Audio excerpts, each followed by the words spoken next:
نوجوانوں، میرے بزرگوں، دوستوں، عزیز بچوں، السلام علیکم ورحمۃ اللہ وبرکاتہ۔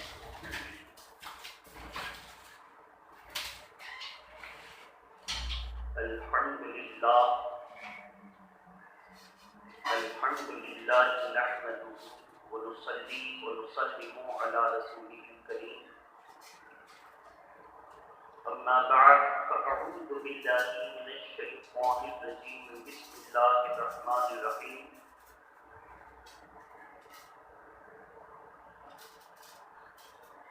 یا ایھا الذین آمنوا کتب علیکم الصیام کما کتب علی الذین من قبلکم لعلکم تتقون ایاما معدودۃ۔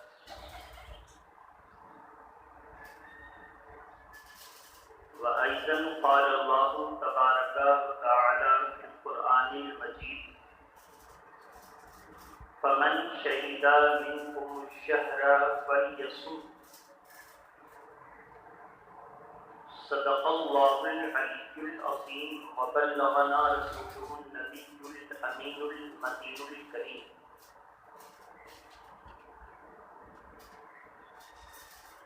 نماز اچھی، حج اچھا، روزہ اچھا، زکوٰۃ اچھی۔ نماز اچھی، حج اچھا، روزہ اچھا، زکوٰۃ اچھی، مگر میں باوجود ان کے مسلمان ہو نہیں سکتا۔ نہ جب تک کٹ مروں شاہ قطحہ کی عزت پر، خدا شاہد ہے کامل میرا ایمان ہو نہیں سکتا۔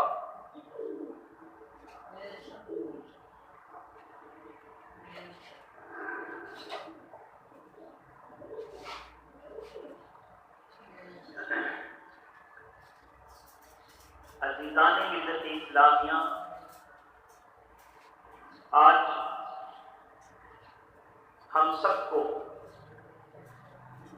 رمضان مبارک میں چونکہ شیطان کو زنجیروں میں جکڑ دیا جاتا ہے، گناہوں کی طرف سے رغبت اور توجہ یا تو ختم ہو جاتی ہے یا کم ہو جاتی ہے، اور آدمی کے دل میں اللہ کی محبت، نماز سے عشق اور روزے سے الفت ہو جاتی ہے، تو یقیناً رمضان مبارک میں اور مہینوں کی بنسبت آدمی عبادت و ریاضت اور زیادہ کرتا ہے۔ اس میں بھی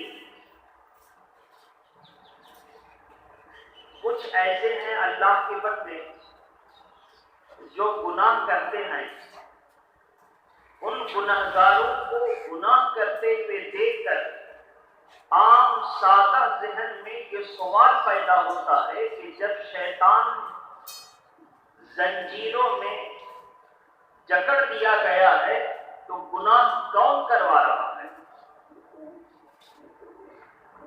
تو عزیزان ملت اسلامیہ، آئیے ہم اور آپ اس ابتلا کے ماحول میں، اس آسمانی بلا اور اللہ کے نافرمان بندوں کے لیے عذاب اور اللہ کے فرما بردار بندوں کے لیے مصیبت پر اجر کا سبب جو حدیث پاک کے مطابق قرار دیا گیا ہے کہ ابتلا جو آتی ہے، وبا جو آتی ہے، یہ مسلمانوں کے امتحان کا معاملہ ہے، ان کے ایمان کا امتحان لیا جاتا ہے، اور کافروں کے لیے یہ عذاب ہے۔ تو جب ہمارے لیے یہ امتحان ہے تو ہم اور آپ شریعت کی روشنی میں امتحان دینے کا جو طریقہ ہے اس پر عمل کریں،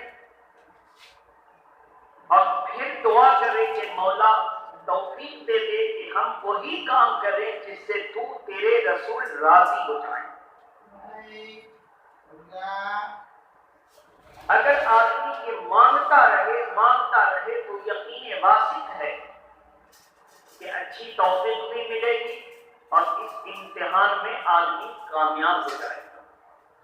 کافروں کی زبان یہ ہوتی ہے کہ فلاں مریض کورونا وائرس کی جنگ میں جیت گیا اور شفا یاب ہو گیا، اور دعویٰ یہ ہوتا ہے کہ ہم جنگ جیتیں گے۔ اگر یہ اللہ کا عذاب ہے تو اللہ کے عذاب سے جیت کون سکتا ہے؟ لیکن کافروں کی یہ بولی ہے، اخبارات میں آپ پڑھتے ہیں۔ مسلمانوں کی یہ بولی ہونی چاہیے کہ یہ ایک امتحان ہے، ہم اللہ سے دعا کریں گے اور امید رکھیں گے کہ اللہ اس امتحان میں ہم کو کامیاب بنائے اور کامیاب کروائے۔ اگر کہ اللہ کا عذاب ہے تو اس سے کون جیت سکتا ہے؟ آپ سوچ کے دیکھیں، آج پوری دنیا کا سپر پاور، سب سے زیادہ مضبوط حکومت، اسلحہ سے لیس، جس کو اپنی طاقت پر اتنا ناز کہ زمین پر بھی قبضہ، سمندر پر بھی قبضہ اور ہواؤں اور فضاؤں پر بھی اس کا قبضہ، لیکن تاریخ شاہد ہے اور آج کا موجودہ ریکارڈ ہے کہ سب سے زیادہ موت، سب سے زیادہ طاقتوری کا دعویٰ کرنے والی حکومت اور کنٹری امریکہ میں ہی ہوئی ہے۔ سب سے زیادہ موتیں وہیں ہوئی ہیں، تقریباً 80,000 کو مرے ہیں، اور پوری دنیا میں اب تقریباً 3 لاکھ کے قریب لوگ بیمار ہیں، اور امریکہ میں صرف 3 لاکھ کے قریب لوگ مرے ہیں پوری دنیا میں، اور امریکہ میں صرف 80,000 کے قریب لوگ مرے ہیں۔ ایک ملک کی یہ تعداد، اور وہ وائرس، اس کا حجم کتنا بڑا ہے؟ ماہرین کہتے ہیں کہ سوئی کی نوک پر ہزاروں وائرس آ جائیں۔ اتنی چھوٹی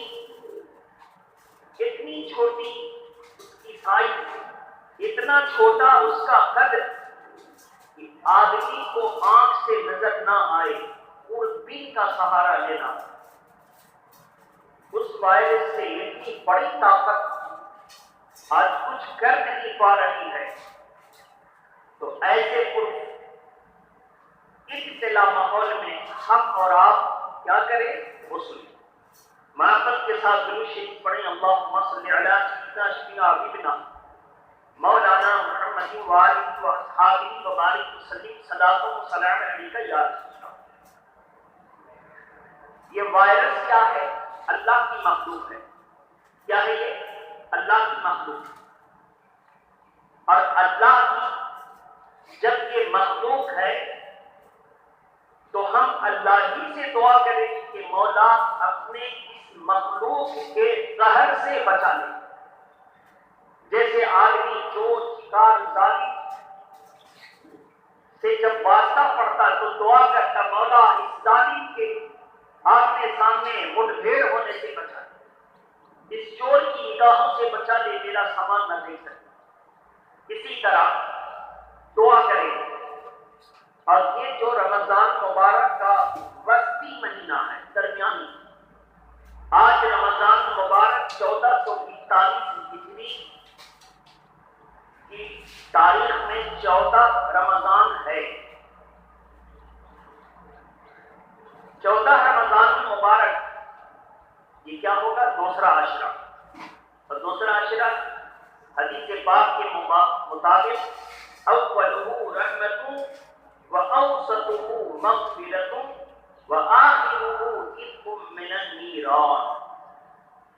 اس کا پہلا عشرہ رحمت والا، دوسرا عشرہ مغفرت والا، بخشش والا، عطا والا، اور تیسرا عشرہ جہنم سے عذابی بات.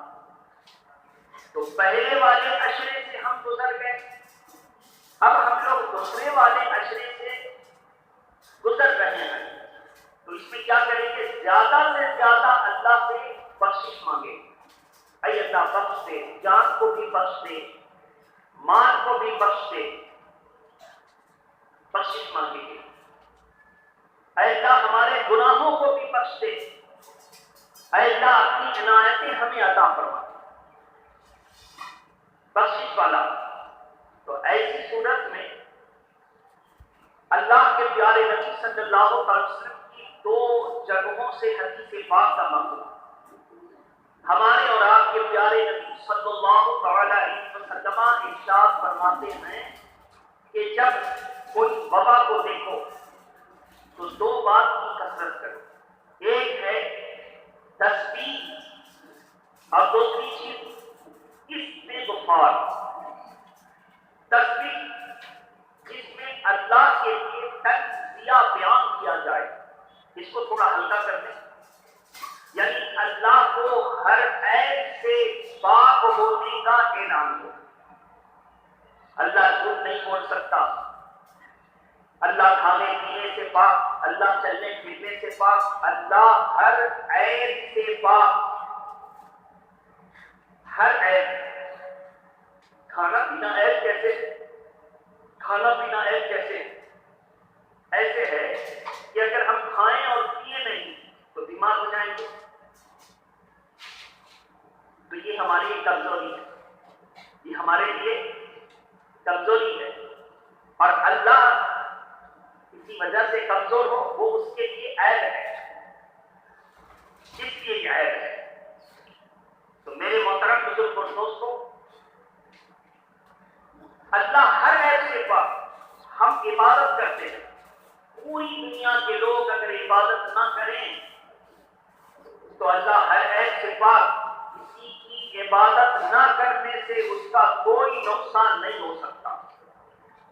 اور ساری دنیا سجدے میں پڑ جائے اس کا کوئی مرتبہ بڑھا نہیں سکتا. وہ اپنے اتنے بڑے مرتبے پر ہے کہ مرتبے کی ساری سیڑھیاں ختم ہو گئی. اب نہ وہ گھٹ سکتا ہے نہ بڑھ سکتا. جو گھٹے اور بڑھے وہ خدا نہیں ہو سکتا. جو سب سے اعلیٰ ہو وہی خدا ہوگا. تو میرے محترم بزرگ اور دوستوں، دو بات تسبیح اور استغفار کو لازم جانیں. ہر وقت چلتے پھرتے استغفر اللہ استغفر اللہ استغفر اللہ پڑھتے رہیں. سبحان اللہ سبحان اللہ سبحان اللہ. ایسی بات میں نے بتائی ہے کہ ہر آدمی پڑھ سکتا ہے. اب کسی کو شکایت نہیں ہوگی کہ مولانا صاحب اگلے جمعہ میں آپ نے دعائیں بتائی تھی، اتنا ہم لوگ نہیں پڑھ سکتے. اب میں نے اللہ کے پیارے نبی صلی اللہ علیہ وسلم کا وہ وظیفہ بتایا ہے کہ میرے آقا نے جب عطا فرمایا تو کہا یا رسول اللہ یہ سبحان اللہ کی فضیلت کیا؟ کہا جب تم ایک بار سبحان اللہ پڑھتے ہو تو اللہ تمہاری طرف سے جنت میں درخت لگا دیتا ہے، اور درخت کی ہر پتی تمہارے لیے اللہ سے بخشش چاہتی ہے، مغفرت چاہتی ہے. اب اندازہ کریں ہر تسبیح کے بدلے جنت میں درخت ہو اور ساری پتیاں میرے لیے بخشش کی دعا مانگے، اس سے بڑی سعادت اور خوش نصیبی کیا ہو سکتی ہے؟ تو دو باتیں استغفر اللہ اور سبحان اللہ. اب لاک ڈاؤن کا زمانہ ہے، کتنی بار پڑھیں گے؟ میں تو کہتا ہوں کہ ہر وقت پڑھتے رہیں. اگر نہ ہو تو کم سے کم 1000 مرتبہ ضرور پڑھیں. پھر اس کے بعد کثرت سے درود شریف. کیوں درود شریف؟ چلتے پھرتے بیٹھتے اٹھتے ہر حال میں درود شریف پڑھ سکتے ہیں. ناپاک ہے آدمی، عورت ناپاکی کی حالت میں ہے، اس کو بھی حکم ہے کہ استغفر اللہ سبحان اللہ الحمدللہ کلمہ طیبہ، دوسرا کلمہ، تیسرا کلمہ، درود شریف آسانی سے پڑھ سکتی ہے۔ ایسے آدمی کے لیے کیا حکم ہے؟ ناپاک ہو گیا، زیادہ دیر ناپاک نہیں رہنا چاہیے، لیکن ابھی 10-15 منٹ کے بعد نہائے گا تو ایسے آدمی کے لیے حکم ہے کہ کم سے کم استنجا کر کے وضو ضرور کر لے، استنجا کر کے وضو ضرور کر لے۔ اور جب وضو کر لیا تو وضو سے پورا بدن تو پاک نہیں ہو جائے گا، مگر اب بلا کراہت تسبیح، درود شریف، کلمہ پڑھ سکتا ہے۔ اور اگر اس نے وضو نہیں کیا تو بھی پڑھے گا تو گنہگار نہیں ہوگا۔ گنہگار کیونکہ اس کے لیے غسل اور طہارت کاملہ شرط نہیں ہے۔ نماز کے لیے غسل اور وضو شرط، قرآن مجید کے چھونے کے لیے غسل اور وضو شرط، کعبہ کا طواف کرنے کے لیے غسل و وضو شرط اور واجب، لیکن تسبیح کلمہ پڑھنے کے لیے غسل اور وضو شرط نہیں ہے۔ اگر غسل کسی وجہ سے نہ کرے تو استنجا کر لے، نجاست کی جگہ کو دھو لے اور اس کے بعد تازہ وضو کر لے۔ اتنا بھی نہ کر سکے تو کم سے کم کلی کر لے، تسبیح اور درود شریف تو پڑھ سکتا، درود شریف پڑھ سکتا۔ کتنی فضیلت ہے! اللہ کے نبی ارشاد فرماتے ہیں کہ ایک مرتبہ جو درود پاک پڑھتا ہے تو اللہ اس پر 10 مرتبہ رحمت نازل کرتا ہے، 10 درجے کو بلند کر دیتا ہے، 10 نیکیاں اس کے نامہ اعمال میں داخل کر دیتا ہے اور 10 گناہ کو مٹا دیتا ہے، معاف کر دیتا ہے۔ اب اندازہ کریں کہ ایک مرتبہ کی یہ برکت ہے تو صحابی رسول نے اللہ کے پیارے نبی کے کرم کا دروازہ کھلا دیکھا تو مچل کے سوال کر دیا، یا رسول اللہ، اگر ہم آپ پر درود پڑھیں تو کتنی پڑھیں، تو کتنا وقت تک پڑھیں؟ فرمایا، یا رسول اللہ، عرض کیا کہ اگر ہم آپ پر درود پڑھیں 1/4 کی دن کے 4 حصے میں ایک حصہ، مطلب 6 گھنٹہ، 6 چوک 24، ایک دن میں 6 گھنٹہ، 1/4 ہو گیا۔ فرمایا بہت اچھا ہے، اس سے زیادہ پڑھو تو اور اچھا ہے۔ کہا کہ یا رسول اللہ، نصف نصف، پورے دن میں آدھا، 12 گھنٹے۔ میرے آقا ارشاد فرماتے بہت اچھا، اگر اور پڑھو تو اور اچھا۔ کہا کہ پھر تہائی، 18 گھنٹہ۔ کہا کہ بہت اچھا، اور پڑھو تو اور اچھا۔ طلب کے کہتے یا رسول اللہ، اب تو میں پورا دن ضرورت طبیعی کو چھوڑ کر نماز وغیرہ کو چھوڑ کر اب تو میں پورا دن آپ پر درود ہی پڑھتا رہوں گا۔ اللہ کے نبی فرماتے ہیں اگر تو نے ایسا کر دیا تو یہاں بھی تو کامیاب، وہاں بھی کامیاب، اور بہت ساری فضیلتیں ارشاد فرمائی۔ وقت میں گنجائش نہیں ہے، اس لیے اب قرآن مجید کی طرف ہے۔ درود شریف پڑھیں، اللہم صل علی سیدنا شفیع حبیبنا مولانا محمد و اصحابہ وبارک وسلم صلاۃ و سلام علیک یا رسول اللہ۔ رمضان میں اللہ کے بندے بندیاں روزہ رکھ رہے ہیں، جس طرح جسم کے کو خوراک چاہیے اسی طرح عبادت کو بھی خوراک چاہیے۔ تو روزے کی غذا کیا ہے؟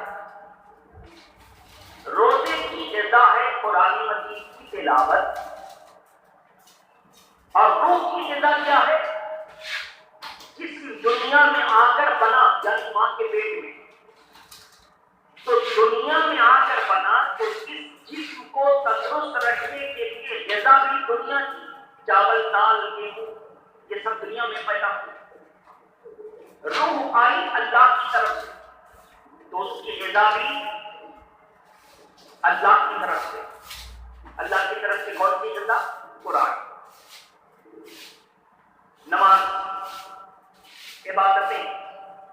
تو میرے محترم بزرگ اور دوستو، جسم کو اگر کھانا پینا نہ دیجیے غذائیت سے بھرپور، اگر کھانا پینا نہ دیجیے تو جسم کمزور ہوگا۔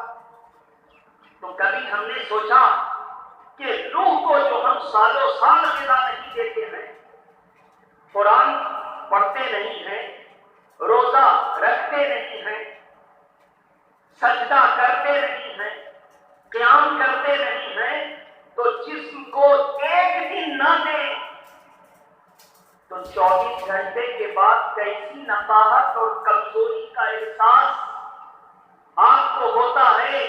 اور سالوں سال جب آپ اللہ کی عبادت کر کے اپنی روح کو غذا نہ دیں تو آپ کی روح کتنی کمزور ہوگی۔ اسی لیے تو جب روح کمزور ہوتی ہے تو اللہ کی طرف سے بلائیں آتی ہیں، ان بلاؤں پر پھر روح راہ راست پر لگ کر جب غذا کو تلاش کر اللہ کی عبادت میں لگ جاتی ہے، روح مضبوط ہو جاتی ہے تو حیوانیت کمزور ہو جاتی ہے، نفسانیت کمزور ہو جاتی ہے، اور جب حیوانیت و نفسانیت کمزور ہو جاتی ہے تو اللہ وبا پر بھی اس کو کامیابی عطا فرما دیتا ہے، اور جس کو بھی طاقت بنا دیتا ہے، روح کو بھی تقویت پہنچا کر کے قوت عطا فرما دیتا ہے۔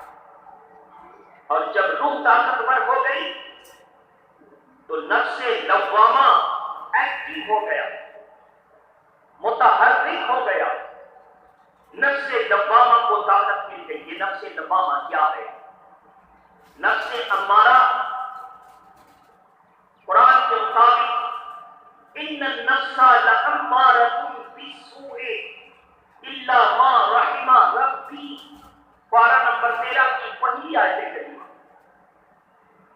نفس امارہ کا ذکر ہے، بے شک نفس امارہ تو ہمیں برائی پر ابھارتا ہے، مگر میرا رب اس پر رحم فرمائے تو پھر ہم برائی کے قریب نہیں جاتے۔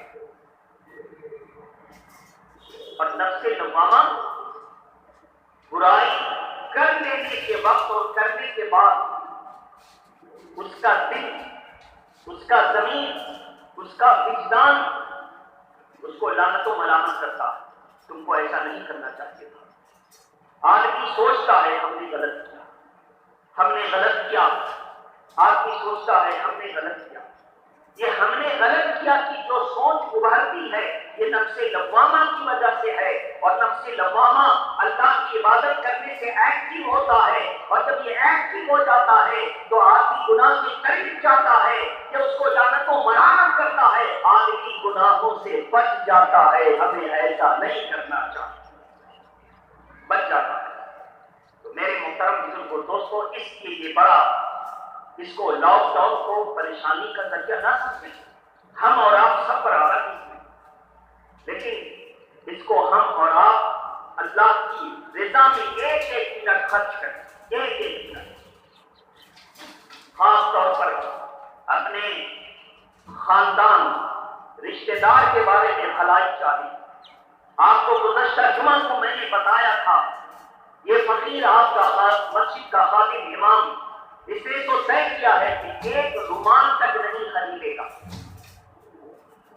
اور ضرورت بھی نہیں ہے۔ اس لیے ضرورت نہیں ہے کہ کسی کتاب میں نے لکھا ہوا نہیں دیکھا کہ نئے کپڑے پہن کر ہی عید منائی جائے گی، ضرورت نہیں۔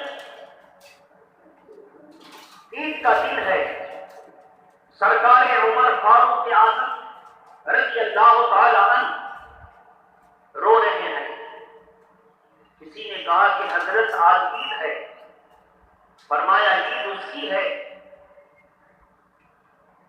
جس کی عبادت قبول ہو گئی، عید اس کی ہے جس کا روزہ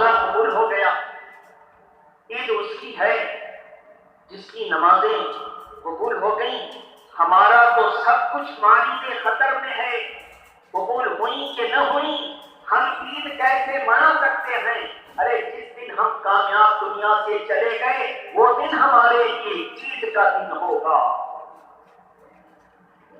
کیا ضرورت ہے ہم کو نیا پہننے اور نیا سلوانے کے اور نیا بنوانے کے؟ پرانا کپڑا دھو لیا جائے، سفید لباس سب سے افضل مانا گیا، اسی میں ہم عید کی نماز پڑھیں گے اور فخر سے کہیں گے کہ آج پہلے سے پہنے گئے لباس میں ہم دھو کر خوشبوؤں سے اس لباس کو معطر کر کے آج جو نماز پڑھ رہے ہیں، بڑے بڑے بزرگان دین کی سنت پر عمل ہو رہا ہے۔ کروڑوں بزرگوں نے پرانے کپڑے پر نماز پڑھی، عام لوگ نئے کپڑے پر نماز پڑھنے کے لیے تڑپتے ہیں، پورے مہینے روزہ رکھنے بلند، دیکھو گنجی اور لنگی نیا کچھ نہ ملی تو گنجی اور لنگی خریدتے، پورے مہینے روزہ رکھنے بلند، نہیں کہیں ایسی کتاب میں کوئی بات نہیں لکھی ہے کہیں کہ روزہ رکھے ہیں، نماز پڑھے ہیں، تراویح پڑھے ہیں تو ہم ایسا کریں گے۔ اب تو یہ موسم ہے کہ نہ آپ مسجد میں آ رہے ہیں، نہ تراویح پڑھ رہے ہیں، نہ عید کی نماز پڑھنے کا موقع ملے کہ نہ ملے، الوداعی جمعہ پڑھنے کا موقع ملے کہ نہ ملے، تو طے کر لیجیے اے اللہ جب ہمیں مسجد میں جا کر نماز پڑھنے کے لیے مہلت نہ ملی تو اب ہم نیا کپڑا کیوں سلائیں گے؟ ہم پرانے کپڑے پر دن بھر تیری رضا والا کام کر کر کے سچی خوشیاں منائیں۔ اب عید کی سچی خوشی کیسے ملے گی؟ عید کی سچی خوشی ملے گی، آپ کے خاندان میں کوئی ضرورت مند ہے، آپ کے پاس اگر پیسہ ہے، بہت سے لوگوں کے پاس نہیں، آپ کے خاندان میں اگر ضرورت مند ہے، بھوکوں مر رہا ہے، آپ عید سے پہلے اس کی ضرورت کو پوری کر دیں، یقین کیجیے نئے کپڑے پہننے سے زیادہ آپ کو خوشی مل جائے گی۔ جب اس کا چہرہ کھل اٹھے گا، نئے کپڑے سے زیادہ آپ کو خوشی ملے گی، اور یہ ایسی خوشی ہوگی جو یہاں بھی کام آئے گی وہاں بھی کام آئے گی۔ یہ سب سے بہتر، سب سے پہلے اپنا خاندان، اپنے رشتے دار، پھر اپنے پڑوس، پھر اپنا محلہ، اور پھر اس کے بعد کیا ہے وہ ہم آپ کو بتائیں۔ سب سے پہلے میرے محترم بزرگ اور دوستوں، اور جو گورنمنٹ کا قانون ہے اور اسلام میں بھی اس کی اجازت ہے کہ آپ بلا کے زمانے میں اپنے گھر میں رہیں، اور ایک روایت میں تو میں نے یہ پڑھا کہ سوئے رہیں، کوئی کام نہیں ہے، قرآن مجید پڑھتے پڑھتے تھک گیا، روزہ رکھے ہوا ہے، تھک گیا، حلق سو گئے، تھک گیا، سو جائیے، سو جائیے۔ حدیث پاک کا مفہوم ہے کہ سونے والا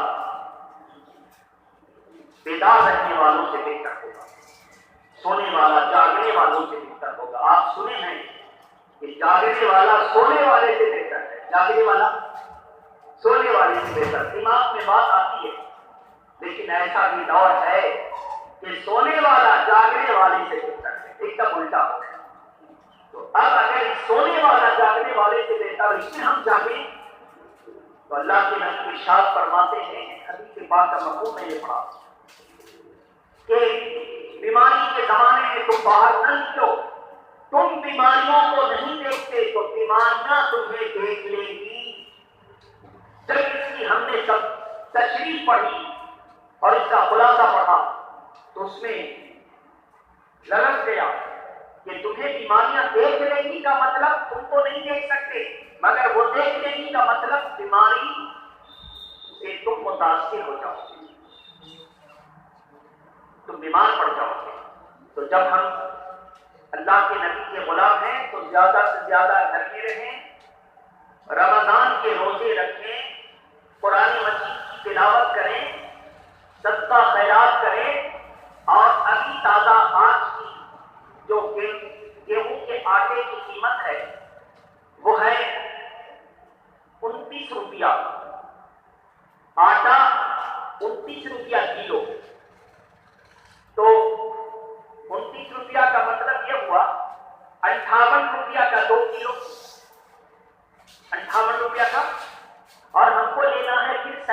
گرام، تو 2 روپیہ اور مان لیجیے. تو کھلے عام بازار میں جب آٹا 29 روپیہ کلو ہے تو فطرہ کی کم سے کم رقم 60 روپیہ ہوگی. کتنا روپیہ؟ اگلے سال کتنا تھا؟ 50 روپیہ. اس سال کتنا ہوگا؟ 60 روپیہ. فطرہ کی کم سے کم رقم 60 روپے تو ہوگی ہی ہوگی. جو ہمارے انگس کی مارکیٹ کا ریٹ ہے وہ میں نے بتایا. شریعت کا کیا حکم ہے؟ 2 کلو 47 گرام گیہوں یا اس کا آٹا، 4 کلو 90 گرام جو، 4 کلو 90 گرام چھہارا، 4 کلو 90 گرام کشمش یا منقع. یہ ہے فطرہ کا نصاب. تو غریب آدمی جو سب سے کم صلاحیت رکھتا ہے اور اتنی صلاحیت ہے کہ وہ فطرہ ادا کرنے کا حق ہے، تو یہ عام لوگوں کے لیے، جو عام مالدار ہیں ان کے لیے.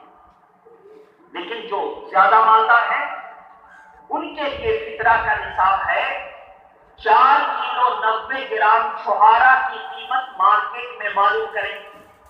4 کلو 90 گرام چھہارا کی قیمت مارکیٹ میں معلوم کریں. اور 4 کلو 90 گرام چھہارا کی قیمت ایک آدمی کی طرف سے فطرہ میں نکالے. 4 کلو 90 گرام کشمش منقع کی قیمت مارکیٹ میں معلوم کریں اور ایک آدمی کی طرف سے فطرہ نکالے. کیا فائدہ ہوگا؟